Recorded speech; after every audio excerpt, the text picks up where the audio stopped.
I never imagined I'd lose my late husband's priceless Shelby Cobra over a signature. I will never forget the day everything fell apart.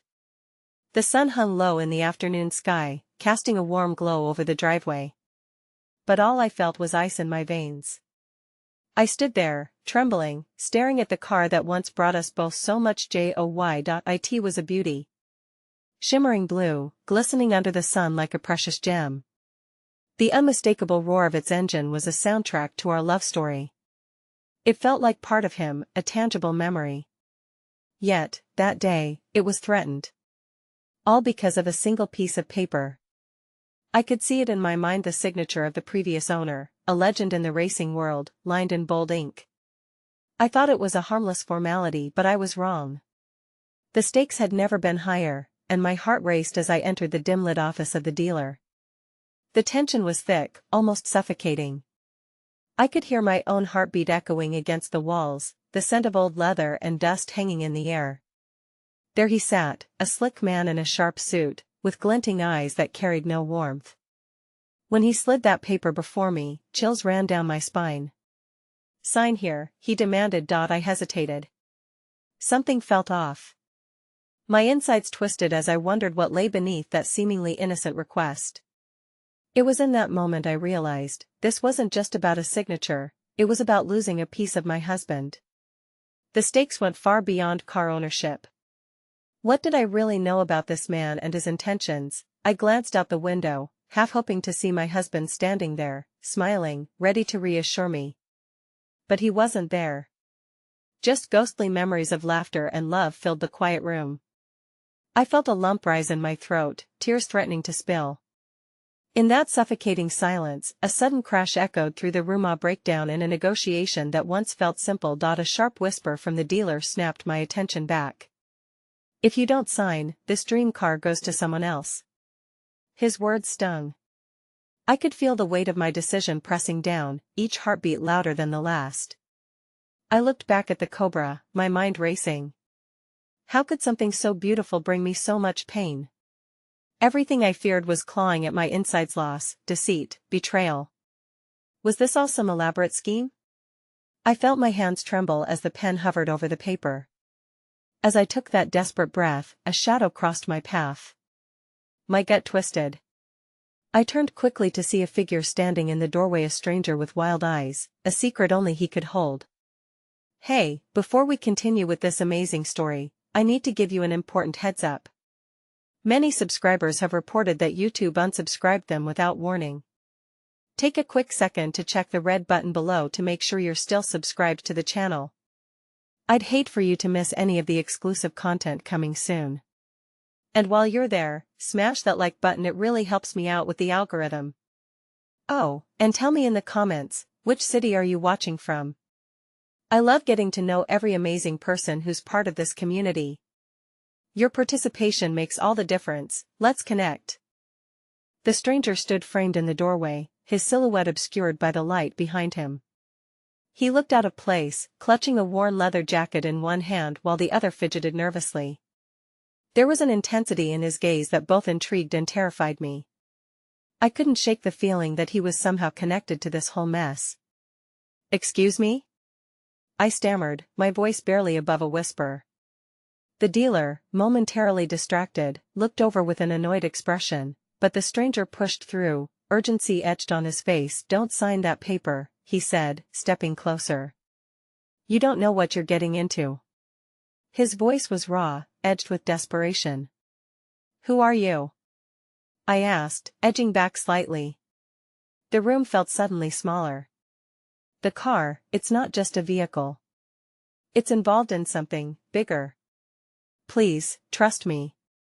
In that moment, the weight of the ink-drenched paper before me seemed heavier than before. My heart raced as I tried to grapple with the words of this intruder. Could I really trust him? What did he know? "Do you know what the dealer plans to do?" I challenged, gripping the edge of the table. "You're just a stranger."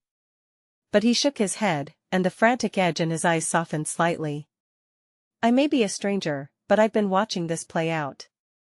The Shelby Cobra holds secrets that could hurt you, and many others." "Secrets?" The word hung between us like a challenge. My breath quickened, memories trickling in like salty tears. I thought about my husband's laughter, the way he'd smile while revving the engine, teasingly claiming it was more than just a car. It was the essence of his spirit, woven into its design. The dealer cleared his throat impatiently. "I suggest you keep your business to yourself," he snapped, clearly losing patience. "This does not concern you." Ignoring the dealer, I turned my full attention to the stranger. "What do you know? I can't explain everything here. It's too dangerous." He took a deep breath, visibly calming himself. "Meet me at the old racetrack tonight, and I'll tell you everything. If you still care about that car and the memories it holds, then you need to hear this." My mind raced, battling with my heart. The dealer's threats loomed over me, yet something deep within stirred. I looked at the dealer, and back at the stranger. "And if I don't, then you might lose everything that matters to you," he replied gravely, casting a glance toward the dealer, whose irritation had turned into suspicion.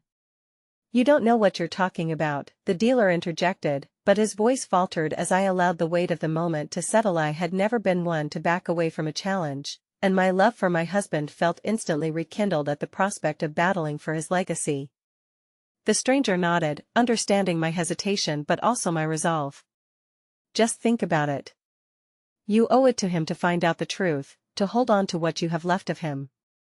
With that, he turned and slipped out of the office, leaving me at the mercy of my own racing thoughts. The dealer regained his composure, his glinting eyes now narrowed. "Well? Are you going to sign or not?" All at once, the weight of my indecision felt unbearable. I looked at the Cobra outside with its promise of freedom and companionship.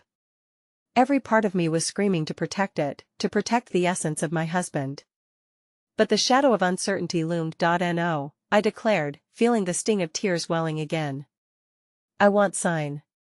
The dealer's expression soured. "You'll regret this. You don't know who you're messing with." He wasn't wrong. But as I stepped back from the desk, still clutching the pen, a rush of adrenaline coursed through me. Fighting my instinct to flee, I resolved to meet that stranger, to seek out answers, and perhaps reclaim the love that once made every moment feel alive. Nightfall arrived, and I found myself at the old racetrack, the air thick with tension and uncertainty. The faded grandstands loomed like forgotten memories, shadows cradling the remnants of races long past. I scanned the area, searching for the stranger, my heart racing. Just as doubts clouded my mind, I spotted him leaning against the rusted metal fence, an ethereal glow of moonlight spilling over his features. Before I could call out, an unexpected noise sliced through the stillness, a screeching engine, echoing in the distance. My heart dropped as I recognized the sound of the Shelby Cobra. Panic clawed at me, a visceral fear unlike anything I had experienced before. Something was horribly wrong.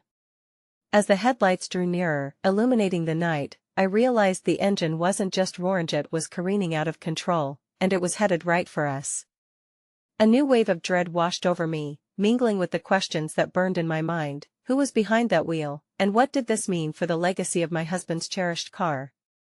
With my heart in my throat, I braced myself for the impending crash, feeling time slow as I awaited the impact of my choices. The chaos erupted in a maelstrom of noise and confusion. Time had petrified for an agonizing instant, and all I could do was stand rooted in place as the headlights of the Cobra drew closer, illuminating the path of destruction in a blur of incandescent despair. Panic noted the helplessness in my limbs, an instinctual urge to flee battled against a desperate need to understand what this all meant. "Watch out!" The stranger's voice cut through my daze, ripping me back to the present. He surged forward, grabbing my arm and pulling me away from the oncoming car. We stumbled together backward, barely escaping the massive machine, which skidded to a halt inches from where we had just stood. My heart hammered against my ribs, and I struggled to regain my breath as the high-pitched sound of tires screeching faded into eerie silence. Before I could process fully what had just happened, my eyes fell on the driver, whose face was obscured by the shadows of the night. A knot of fear began to twist itself tighter in my stomach. The stranger stood beside me, a protective presence, but even he appeared shaken as he sized up the individual behind the wheel. "Get back!" The stranger shouted, his voice bubbling with urgency. We need to, but he was cut off as the driver stepped out, the moonlight revealing a hardened face etched with both familiarity and chaos. A surge of recognition hit me like a tidal wave, crashing over my confusion. Jordan? I breathed, disbelief blanketing my senses. It was impossible. My late husband's best friend, a man I'd only heard echoes of since his tragic death.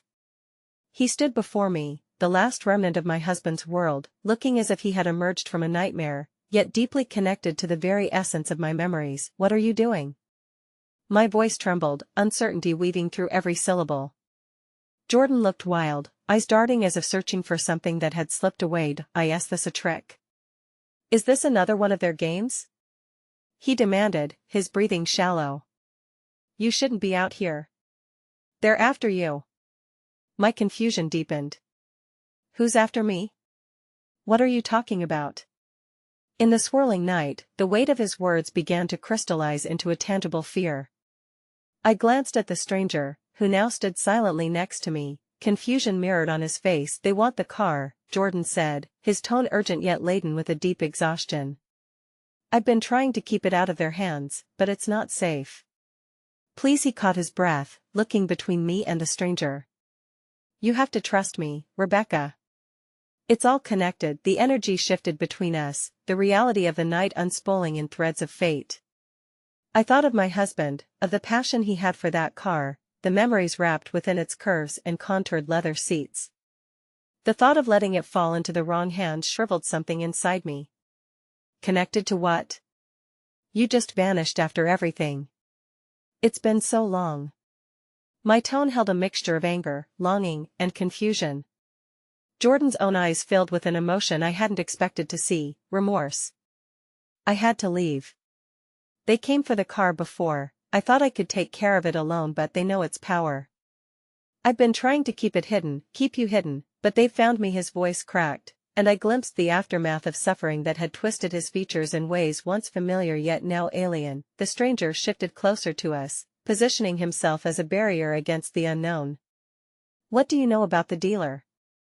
He asked sharply, his gaze drilling into Jordan's. That dealer gets his strength from a syndicate that wants the Cobra for reasons I can't explain here.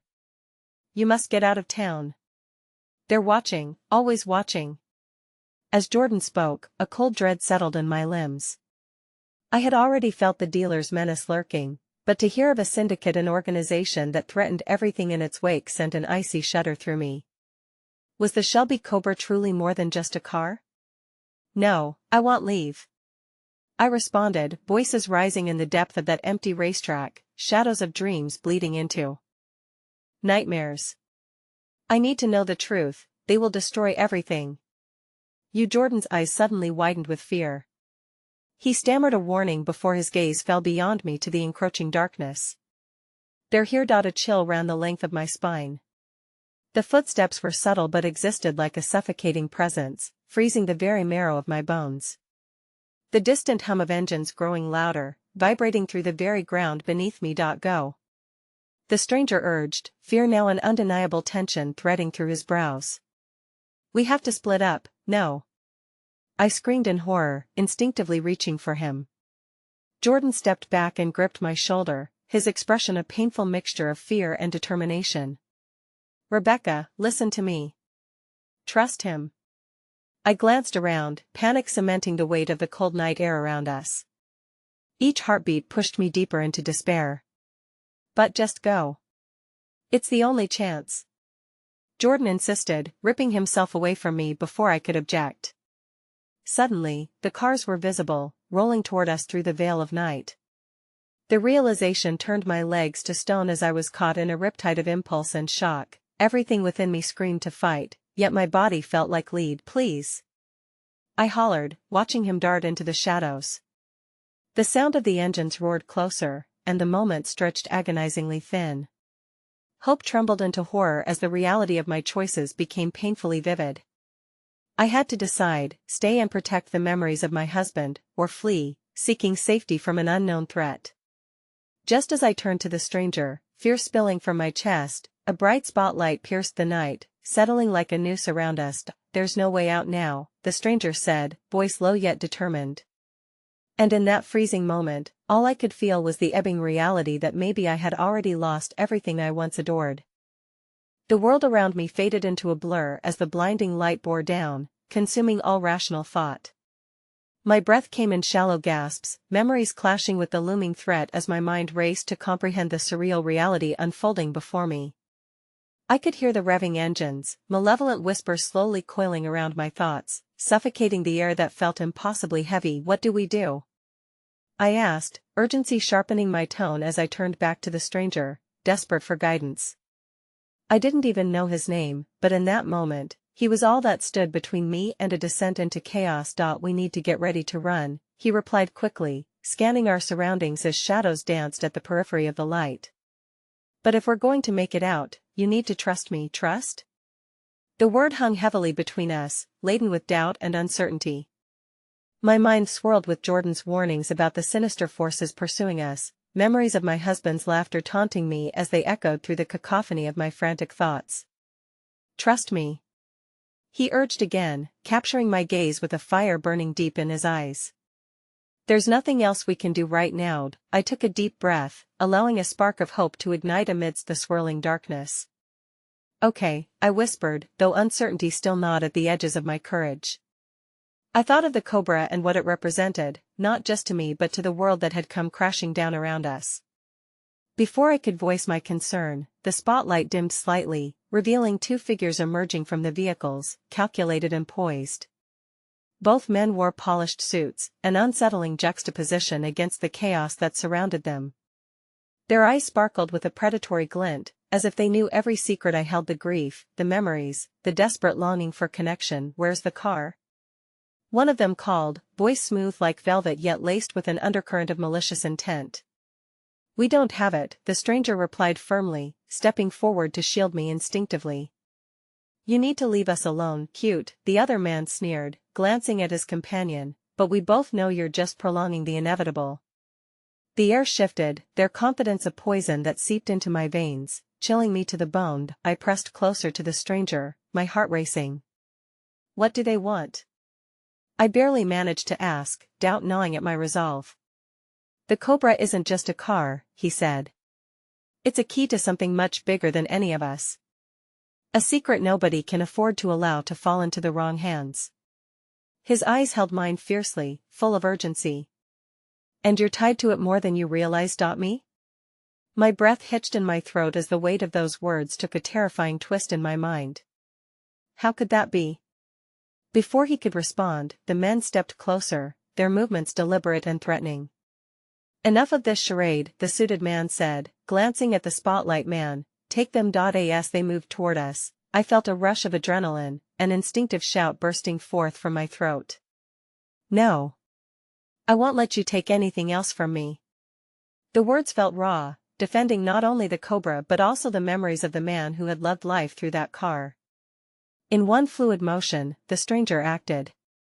He pulled me to the side just as one of the men lunged at us, sending us stumbling into the cold darkness away from the blinding light. We ran, me heart racing, my pulse a drumbeat of fear and hope nudged forward by the promise of survival against the cold blow of loss. But as we sprinted, a thought crystallized and sent a shudder through me. If the Cobra was truly a key to something powerful, then what lay behind that locked door? My husband's death had already shattered my world. Did I really want to unlock a fate worse than what already plagued me? Pushing those thoughts aside, I focused on the sound of my feet pounding against the pavement, chasing the distant promise of safety. We zigzagged through the shadows of the racetrack, each corner offering a moment of false solace until my heart plummeted once more. I can't just run away. I gasped, the panic rising to the surface as we paused behind an old metal trailer. They're out there, and Jordan's still trying to. Jordan's made his choices, Rebecca. The stranger interrupted, his voice rising with urgency. We can't save everyone. We need to think of our own lives right now. But even in that moment, a sense of guilt rose in me, clawing at my consciousness. It's all connected, Jordan's voice echoed through the quagmire of my thoughts. What if he was out there, caught in the crossfire of danger because of me? Let's go, he urged, pulling me forward. I was ready to comply, ready to run in whatever direction that led us away from the shadows, but then something caught my eye. The headlights of a car pierced through the darkness again, illuminating the cobblestone path ahead with a harshness that chilled my bones. But this time I felt a sense of familiarity. As the car came closer, my heart leaped. The unmistakable silhouette of the Shelby Cobra surged into view. "Rebecca!"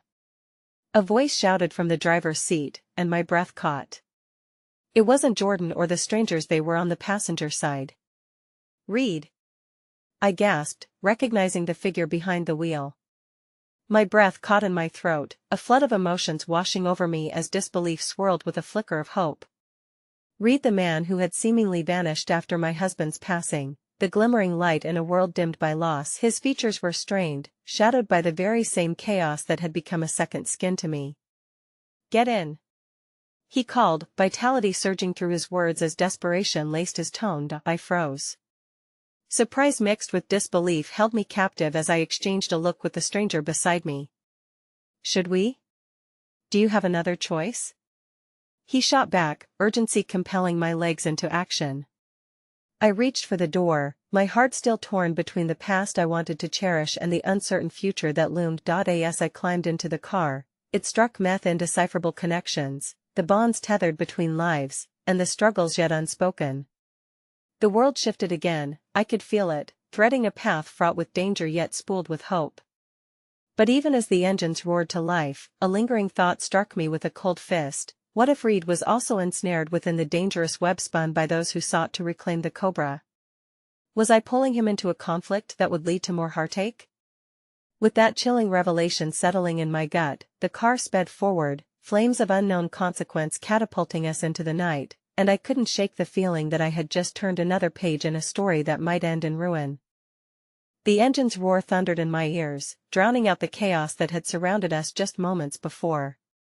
The throbbing bass of uncertainty pulsed against my chest as I clutched at the seat, staring at Reed, a man who was both a ghost from my past and a glimpse of forbidden possibility. His eyes flickered in the glow of the dashboard lights, filled with determination but shadowed by something I couldn't quite decipher. The once familiar streets of Meadowbrook flew past in a blur, each turn leading us deeper into darkness.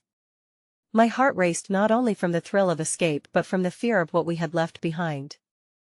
If only I could shake off the weight of danger that trailed behind us, the specter of loss that hovered over each decision I made.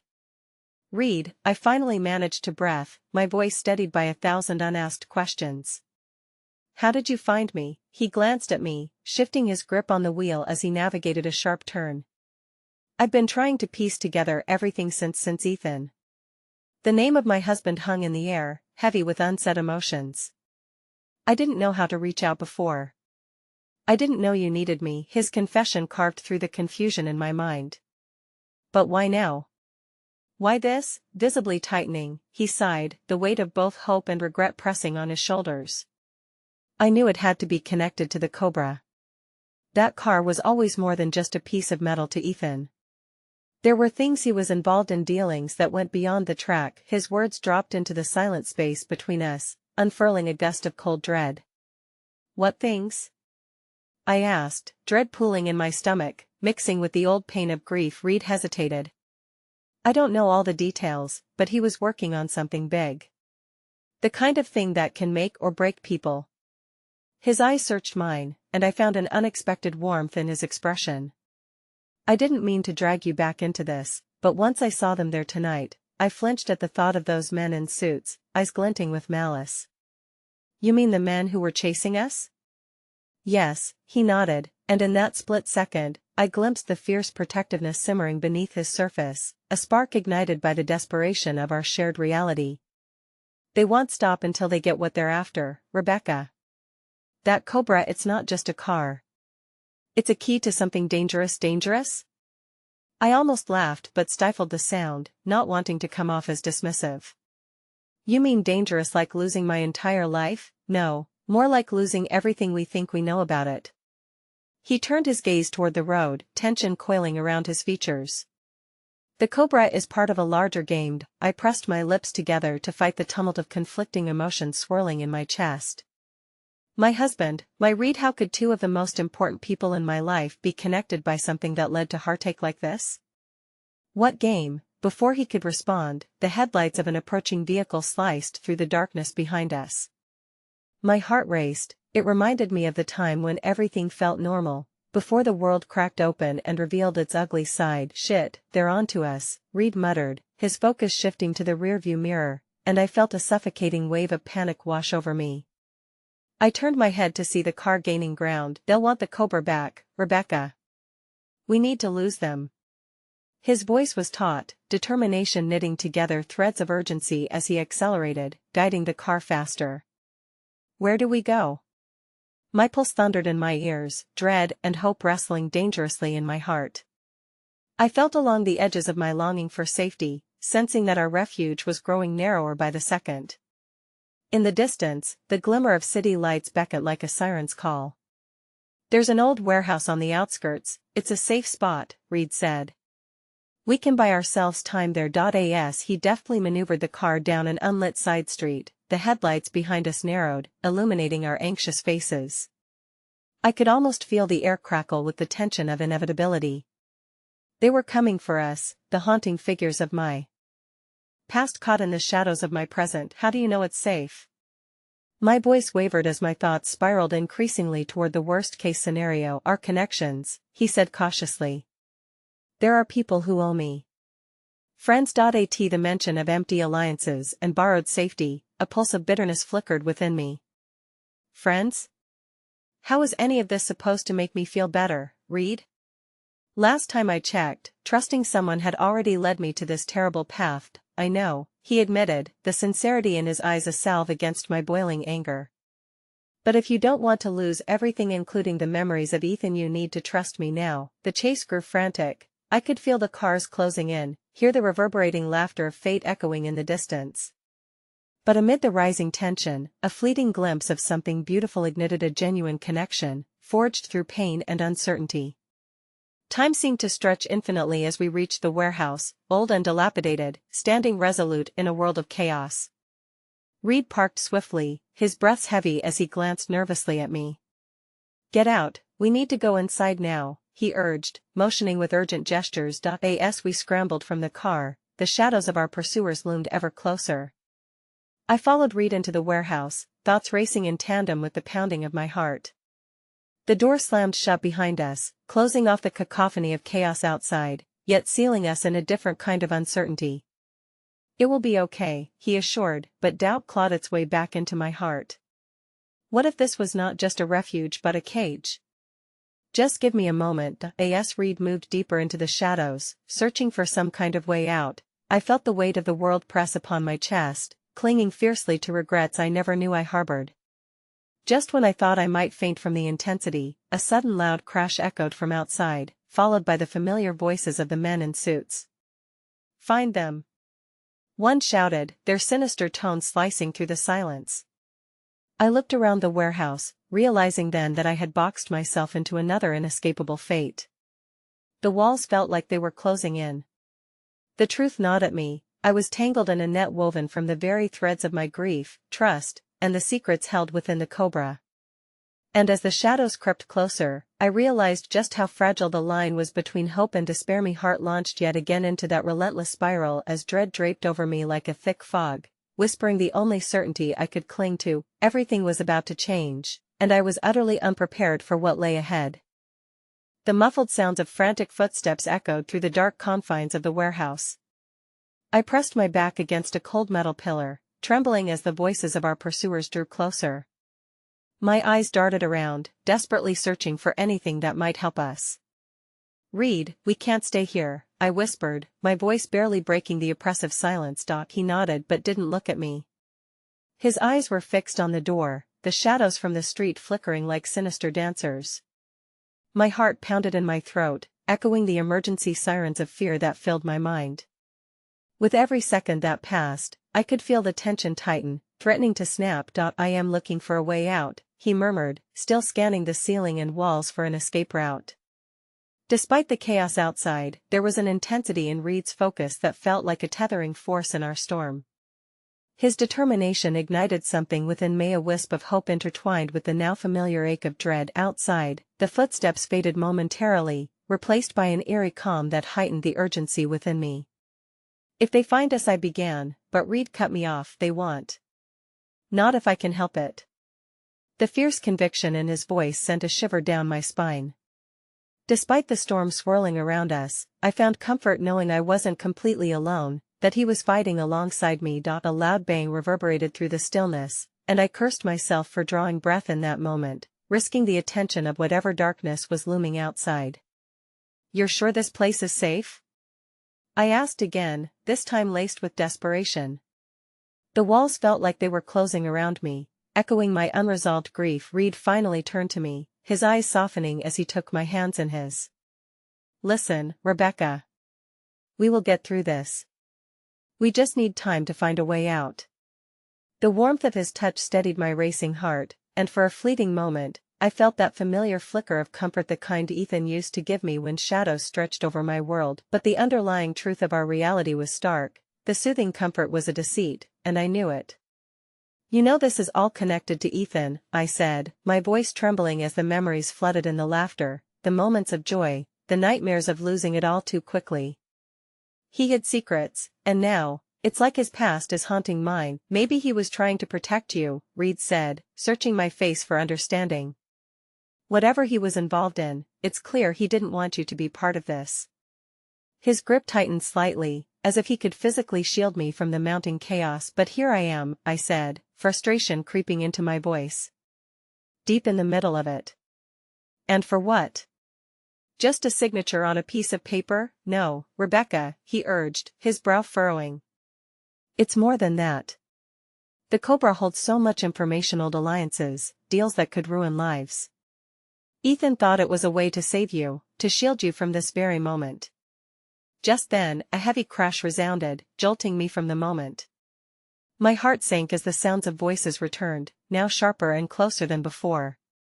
It was only a matter of time before they discovered the gravity of our hiding place. "Stay close," Reed commanded, and I followed as he led me deeper into the warehouse where shadows danced menacingly against uneven concrete walls.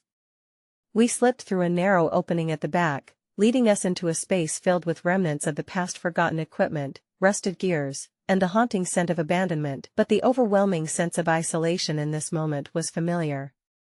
I felt Ethan's absence in the corners of the musty air, felt his spirit intertwine with the memories that surged. Could I endure this alone? The pain of his loss was like a relentless tide, suffocating yet pulling me to something hidden beyond the surface. "There." Reed's voice broke through my thoughts as he pointed to a small window high above. "If we can climb up, we might get out on the roof." I peered up at the tiny opening that looked far too distant, and doubt crept in like a shadow. "What if it's a trap?" I questioned. Biting my lip in uncertainty, Reed turned to me, determination etched into every line of his face. "We won't know unless we try. We're running out of time." The urgency in his voice quickly drowned out my apprehension. "Okay," I agreed, my heart igniting with uncertainty and defiance. Together, we maneuvered our way to the wall beneath the window. With Reed's help, I climbed onto his shoulders, stumbling slightly as I reached for the edge. My fingers grasped the rusted metal, the chill cutting against my skin. As I hoisted myself up, glancing back at Reed, I felt both a sense of accomplishment and a sudden wave of grief for what was lost me: life, my stability, my predictable world. But just then, a new sound thundered, the rattling of metal and hushed voices merging into a cacophony of chaos. "I can hear them coming," I gasped, urgency flooding my veins. Reed's eyes widened as I scrambled up, desperately pulling myself through the tight space before dropping to the roof. My heart was in my throat as I searched the heavens for an escape, but the weight of uncertainty clung heavily to me.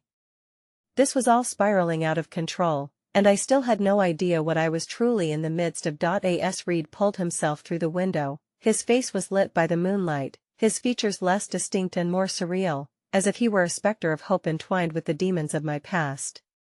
"We have to move," he urged, glancing back toward the sounds echoing from the warehouse. But before we could take a single step, the world below erupted. A flash of oncoming headlights flooded the area.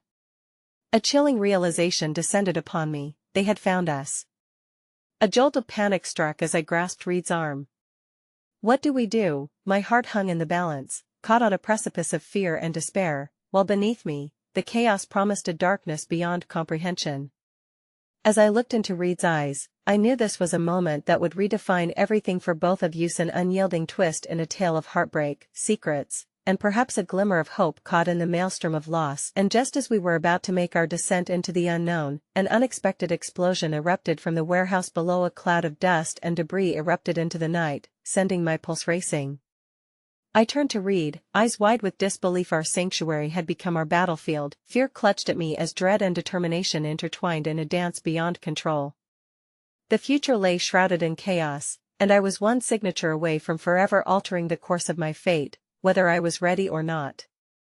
The shockwave from the explosion rattled the roof beneath us, and I stumbled backward, nearly losing my balance. Reed's arm shot out, steadying me as I tried to process the chaotic scene unfolding below. Flames licked hungrily at the remnants of wood and metal, illuminating the night sky with a menacing glow. The acrid smell of smoke spiraled into the air, wrapping around us like a ghostly shroud. "Reed, we need to move," I urged, voice rising in urgency as the reality of our situation punched through the haze of disbelief. The warehouse that had once felt like our refuge now buzzed with danger, the inferno becoming a magnet for the chaos lurking in the shadows. "Right. Follow my lead," he said, his eyes flickering with a mix of fear and determination. We hadn't survived this long only to let the darkness snatch us now. I didn't know where we were going, only that remaining stationary meant certain peril. Reed sprinted toward the edge of the roof, motioning for me to follow close behind. My feet followed his expertly maneuvering form, a combination of instinct and the desperate need to survive pushing me forward. As we reached the roof's edge, I felt the cool night air whip around us, but instead of relief, a new pang of fear arose. Below, the mob vehicles were circling like vultures, their headlights cutting through the smoke, illuminating figures moving in and out of the chaos. I could see them fanning out, voices shouting incoherently, but their intent was crystal clear. They were hunting for us. "What's the plan?" I questioned, breathless as anxiety swelled inside. Reed peered down, scanning the ground, calculating risks and rapid escape routes. "We need to jump to the adjacent building." He pointed toward a structure that loomed about 10 feet away, its height an intimidating sight in the flickering light. "But, no time to think. Just trust me." There was an urgency in his tone that silenced my doubts.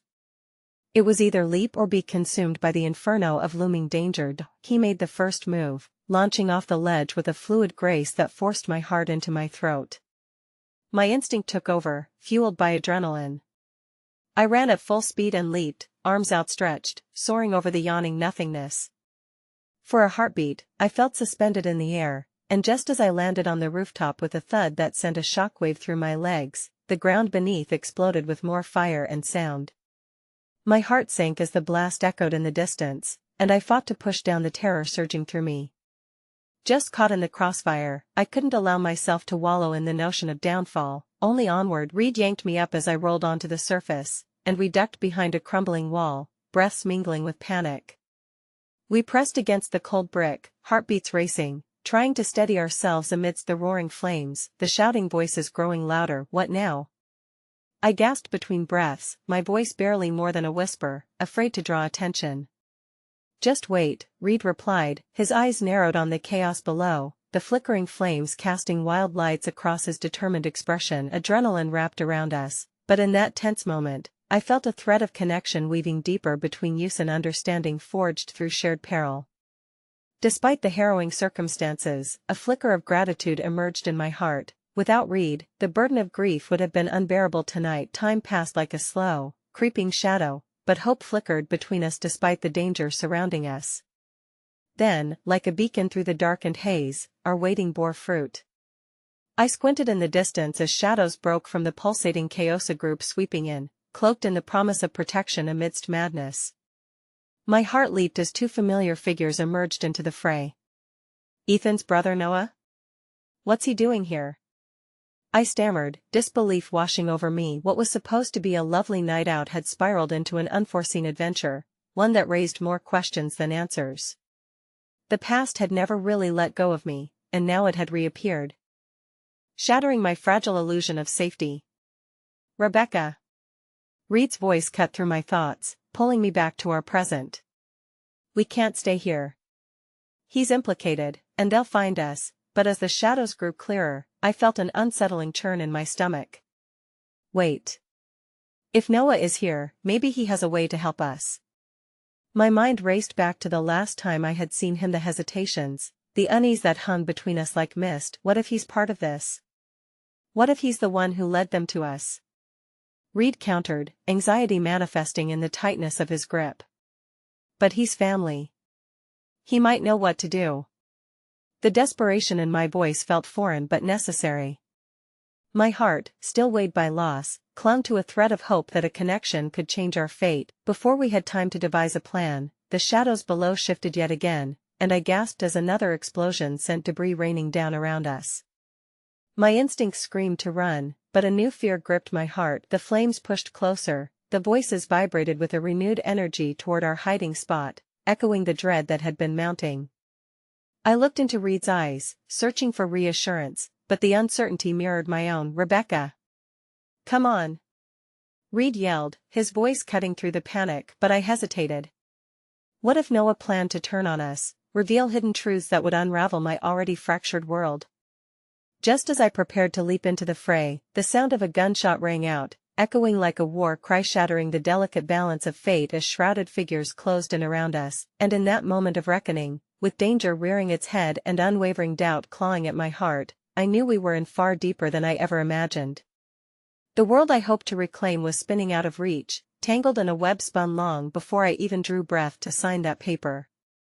The revelation hung like a heavy fog, as the truth of everything, love, loss, and betrayal threatened to engulf us whole, leaving us lost in the shadows of an uncertain fate. The chaos below blurred into a cacophony of shouts and sirens, propelling me into a spiral of decisions I never planned to make. My heart raced not just from the fear of the flames, but from the looming presence of Noah, Ethan's brother, my ghost of the past. He had been part of our lives during those tender, reckless days, but now tension clenched like a fist around my heart. Reed pulled me closer, desperation etched into every line of his face. We can't wait any longer. If Noah's here, he's a target too, he urged, gaze shifting back to the commotion below. I could feel my resolve wavering against the need to act. There was something in me that longed to call to Noah, to reach out and grasp the familiar thread that connected us to a time when life was less tangled, more innocent. But could I trust that this was still the same man I remembered? Or had the darkness changed him, too? Before I could speak, another explosion tore through the air, a sudden shockwave sweeping over us, sending a fresh wave of debris tumbling onto the rooftop. I shielded my face, heart pounding like a war drum. Reed's grip tightened around me, pulling me closer just as the heat flared dangerously near. Let's go, he shouted, making the choice for me. I nodded, heart racing as we abandoned our refuge, stepping back into the chaos. Together, we maneuvered through the maze of shadows, darting from rooftop to rooftop, adrenaline fueling every leap. Each landing came with its own set of consequences. The ground felt unsteady, shadows lurked in every corner, and the acrid smoke clawed at our throats. Just then, a figure broke through the smoky haze. Noah was yards away, engaged in a chaotic standoff with a group of men dressed in dark clothing, their weapons drawn and shining ominously in the flickering light. They shouted commands, but I couldn't make out their words through the thundering rush in my ears. Reed, we have to help him. My voice was barely a whisper, the unsettling conflict of loyalty battling against the grave doubt that coursed through me. It's too dangerous. We'll only put ourselves in peril. Reed braced against the edge of the rooftop, pulling me back slightly, but I couldn't turn away.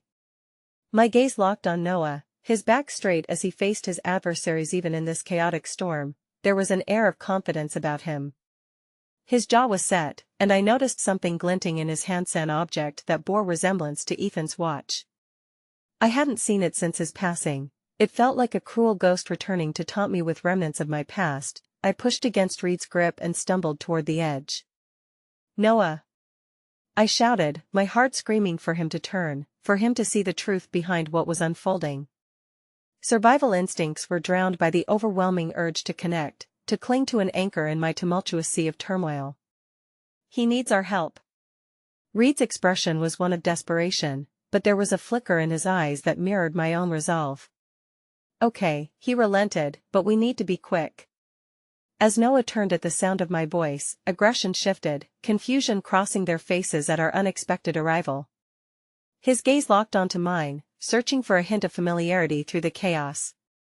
In that moment, I felt a small, fragile connection bloom, and for a heartbeat, it seemed that we weren't just running from something darker, we were also reaching for something deeply woven into our pasts. Just then, chaos erupted. A gunshot rang out, slicing through the air as the dark figures lunged toward Noah. My heart dropped as the world slowed, time fractured, leaving me staring, paralyzed, at the unfolding horror. Noah, look out!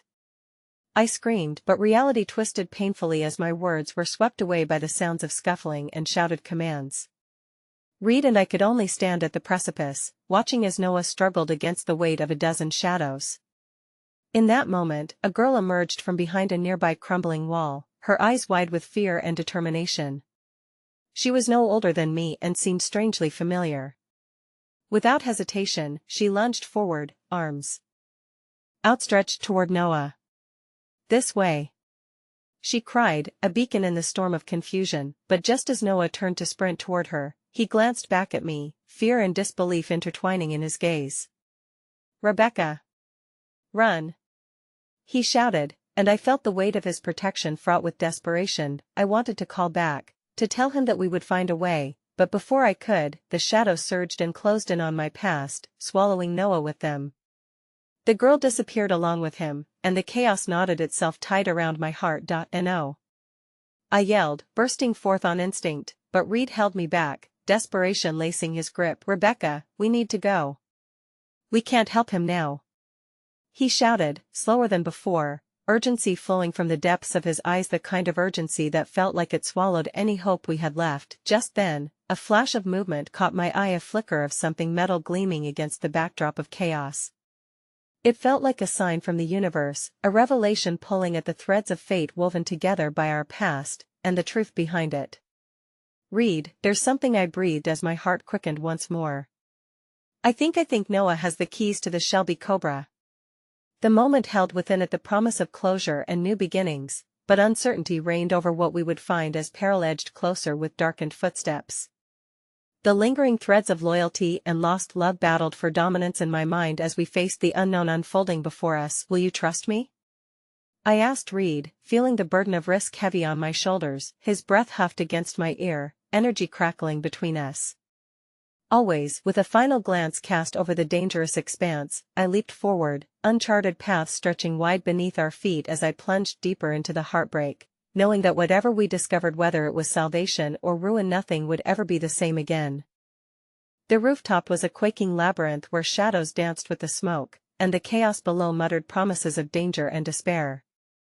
With every leap I took alongside Reed, my heart was a wildfire igniting with memories and dread. Noah, a figure once embedded in my heart, was now lost again, and the stakes felt insurmountable. The glint of hope I glimpsed, the possibility that those keys held more than mere access to an old car, tempted me into a headlong rush even amidst the panic. Rebecca, wait! Reed's voice shattered the swell of adrenaline in my ears. His grip on my arm pulled me back. We have to think this through. But watching the shadows engulf Noah, a spark ignited in me, igniting that childlike belief that maybe we could alter fate. I took several unsteady breaths, the tang of smoke sharp on my tongue, but I couldn't retreat. Not now. Not when everything I lost felt so acutely present. Let's go. I urged, shaking off his grip, channeling the reservoir of untamed fear into a surge of determination to save Noah and perhaps reclaim the connection we once shared. Rebecca! His voice carried the weight of caution, laced with exhaustion, but the fire in my heart drowned out all worry. Together we sprinted through the haze, the weight of the past mixed with the urgency of the present driving us forward. The bodies of men in dark clothing surged like waves crashing against a shoreline. They were indomitable forces, yet my heart whispered reminders of what was now at stake, not just the car, but Noah himself, and the shattered fragments of lives that remained tethered to each other in ways that only pain could articulate. As we rounded the broken edge of the rooftop, a dilapidated spire jutting into the skimmy eyes caught a glimpse of the girl who had darted toward Noah. She was poised like a warrior, her body coiled with energy, ready to spring into action.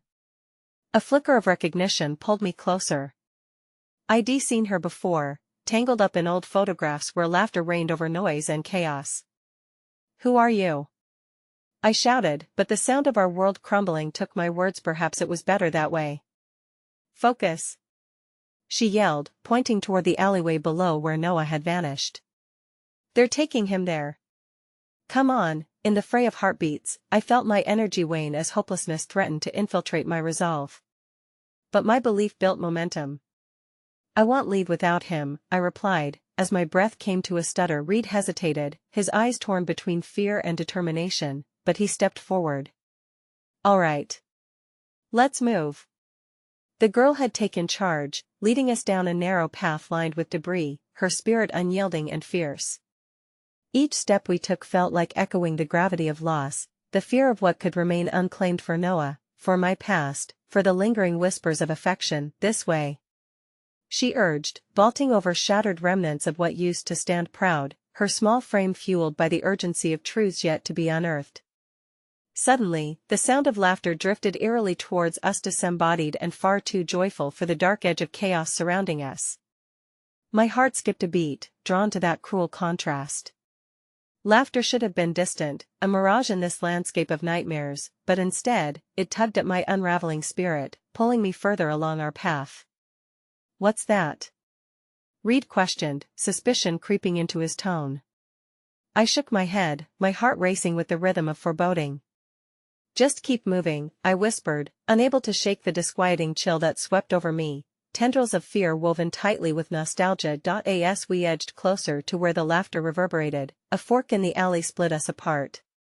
The girl darted to the left, pulling Reed with her, while I felt an inexplicable draw to the right, a destructive magnetism urging me deeper into the shadows. "Noah!" I called out, the promise of familiarity lacing my voice and bolstering my bravery.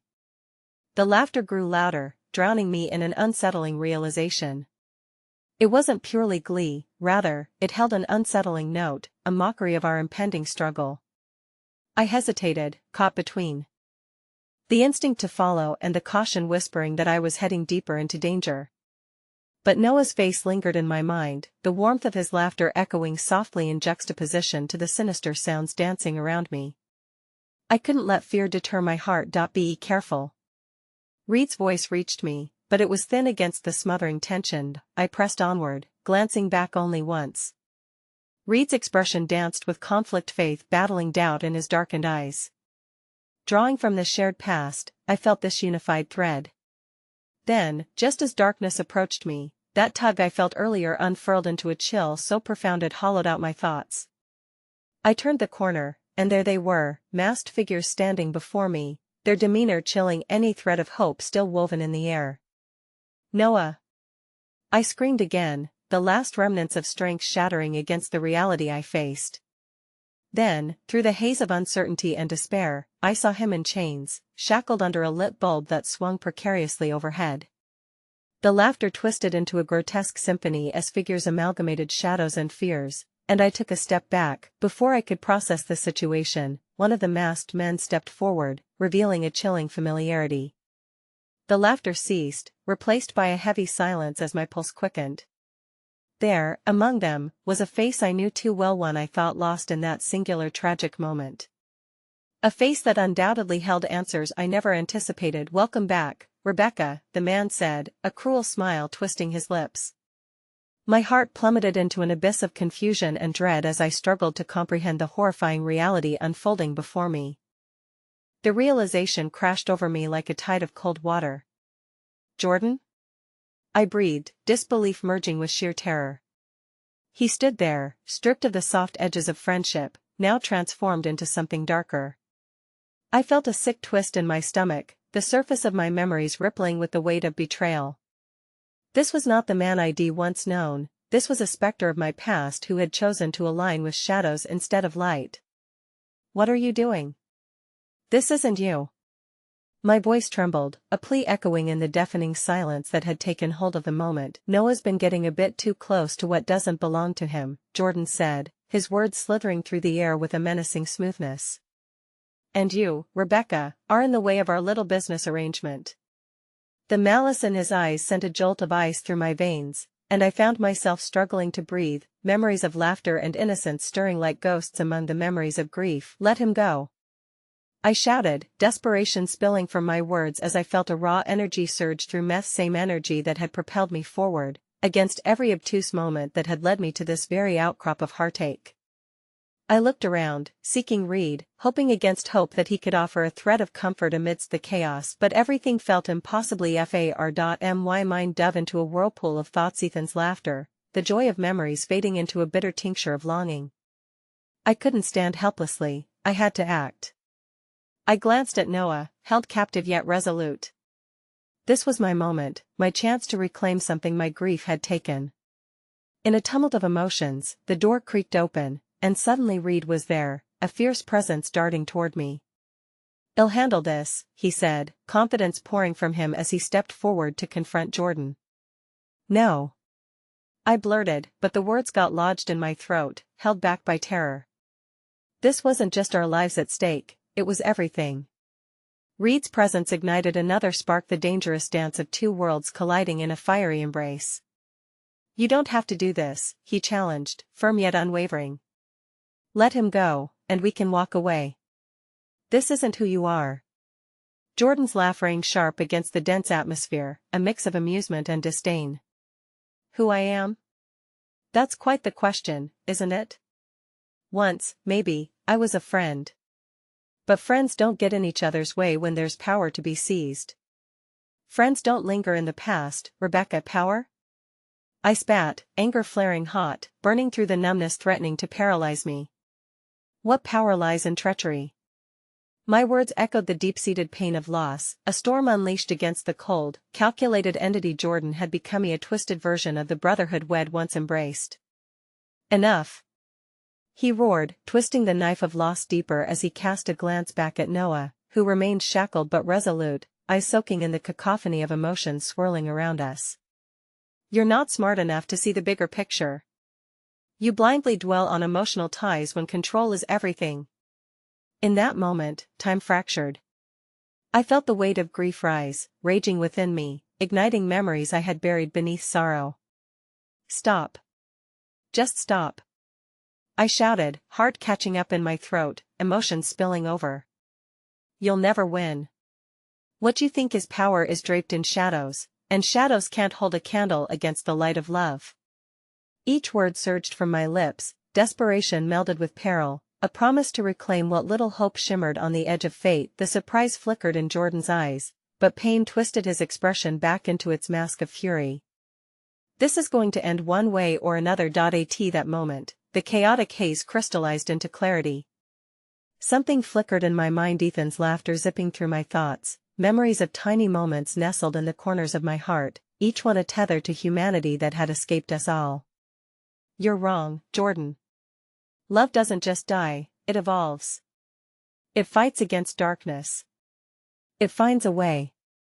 With every utterance, I seemed to awaken the magic that dwelled within the depths of my soul, the fierce kind that my relationship with Ethan had instilled in me, the kind that had held me together through my darkest nights. Noah's eyes flickered with a tormented hope, and the boyhood memories woven amongst his spirit urged me forward.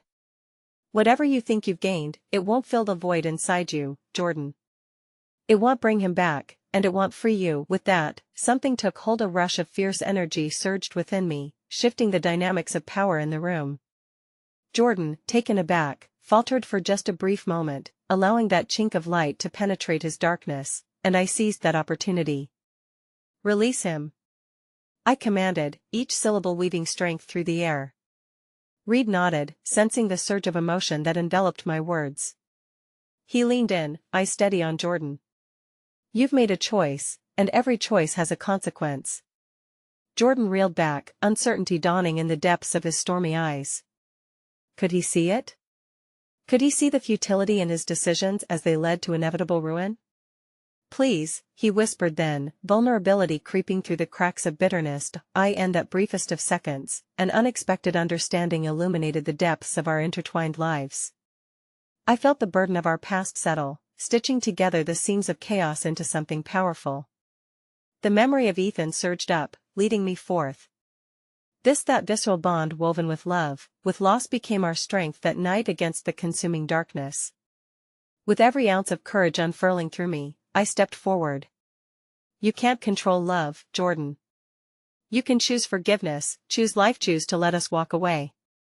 In surrendering the pain, could he truly reclaim a remnant of the connection we once held dear? The chaotic edge of his expression softened, cracks forming. I can't let you, don't, I urged softly. Release him, and you can find your way back.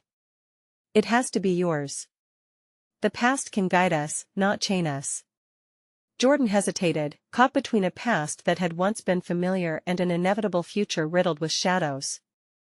The air shifted, tension taut, until he finally let out a trembling bray, the moment suspended in time before turning to Noah and breaking the chains binding him. You're free, Jordan, what are you doing? The remaining figures hissed, realization dawning terror within those who had shadowed him. I am choosing.